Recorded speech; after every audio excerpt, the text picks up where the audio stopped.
Hey everyone, welcome to today's Explainer. I'm super excited you're joining us because we're looking at something pretty mind-blowing.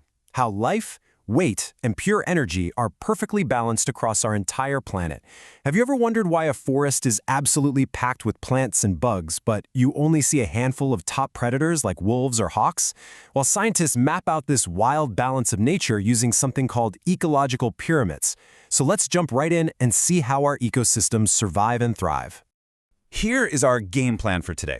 We'll start with what ecological pyramids actually are, and then break down three specific types: the pyramid of numbers, the pyramid of biomass, and the pyramid of energy.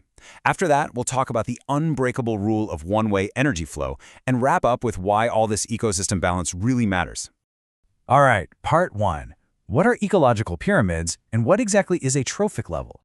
Picture a sunny grassland. You've got thick green grass, buzzing insects, birds swooping around, and maybe a hawk circling way up high, all of it powered by the sun.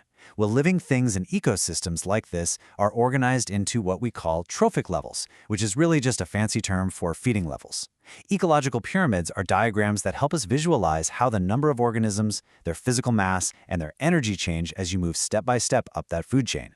To get the big picture, we use three primary pyramids to measure different parts of an ecosystem. We have numbers, biomass, and energy. Don't worry about memorizing every little detail right this second. Just know that these three distinct pyramids are basically the ultimate tools we use to explore the balance of nature. Moving on to part 2, the pyramid of numbers, literally counting the organisms. Just like it sounds, this pyramid is all about counting individual living things at each level. Down at the very bottom, we have the producers. Imagine counting exactly 1,000 individual blades of grass. As we move up a level, those 1,000 blades of grass provide just enough food to support, say, 100 grasshoppers. Up again, and those 100 grasshoppers might feed about 10 snakes. And finally, at the very top, those 10 snakes are only enough to support exactly one hawk. As you go higher, there's less energy available, so there are fewer organisms. This gives you that classic upright pyramid shape we're all used to. But, nature absolutely loves to throw us a curveball. What happens if we look at a forest instead of an open grassland? We get a pretty fun plot twist. Compared to a normal upright pyramid, a tree ecosystem can actually be completely inverted or upside down. Think about it. Just one single massive oak tree at the bottom can be the home and food source for hundreds of caterpillars. Those caterpillars feed lots of other insects, which then feed a whole flock of birds. So, when you're just counting the raw number of organisms, a single giant plant can flip the entire pyramid right on its head. Next up is part 3, the pyramid of biomass, where we measure total mass. Since counting individuals gets kind of messy, like comparing one giant tree to 1,000 tiny blades of grass, scientists often use biomass instead. This measures the actual physical weight of living things at each level. Down at the bottom, you might have 1,500 grams of grass in a small area. But by the time you reach the top predators, like foxes, you're down to just 10 grams of fox in that same area. 10 grams! That's roughly the weight of a standard pencil. It takes a massive, massive amount of plant material to build the bodies of those top predators, so on land, the biomass pyramid almost always stands firmly upright. But wait, there's another amazing exception, and it brilliantly shows how totally different environments can operate. On land, biomass is upright, but in the ocean, it's inverted. Now, how on earth can a tiny mass of phytoplankton, just 4 grams, support 21 grams of zooplankton and 12 grams of fish? Well, the secret is speed. Phytoplankton have a super small biomass at any single moment, but they reproduce incredibly fast. They get eaten instantly, sure, but they grow back just as quickly. They're basically a high-speed conveyor belt of food, supporting the massive ocean ecosystem above them. All right, part 4, the pyramid of energy. Tracing the power. Let's walk through the sheer math of how energy flows, which we measure in kilojoules. Down at the base, our producers capture 10,000 kilojoules of energy directly from the sun. But when primary consumers eat those plants, they only get 1,000 kilojoules. Secondary consumers?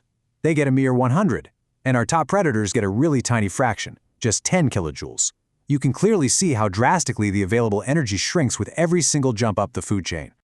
This brings us to part 5. The one-way energy flow, which is an absolutely unbreakable rule.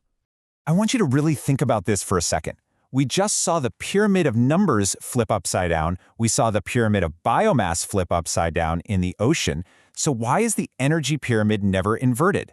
Why is it mathematically impossible to have an upside-down energy pyramid? Well, here's why. First off, energy only flows in one direction, from the sun to the plants to the animals. You can't recycle it like water or dirt.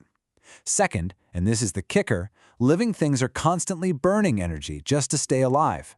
Organisms use energy to run, to hunt, to breathe, and most of it is lost to the environment as heat. This creates the famous 10% rule. Only about 10% of the energy successfully makes it to the next level. Because 90% is lost, mostly as heat, at every single stage, the energy pyramid absolutely must stand upright. There is literally no way to have more energy at the top than what you started with at the bottom. And finally, part 6, why ecosystem balance matters. Looking at the big picture. Let's zoom all the way out. The main thing you should take away from this is how deeply connected everything on Earth really is. These pyramids show us nature's blueprints. If you change just one thing at one level, like if a disease wipes out the grass, it immediately impacts every single level above it. Now, while energy is lost forever as heat, the nutrients are constantly recycled by decomposers. But the absolute biggest lesson here? Protecting the foundation. Because energy shrinks as it moves up, top predators, and yep, that includes us humans, rely entirely on a massive foundation of producers. Protecting plants on land and phytoplankton in the ocean literally protects all life on Earth. Healthy ecosystems support life on Earth. Every living thing has a role, and every single role is important. From microscopic ocean plankton to a soaring hawk, everyone is playing their part in these incredible pyramids of nature. So, I want to leave you with this thought.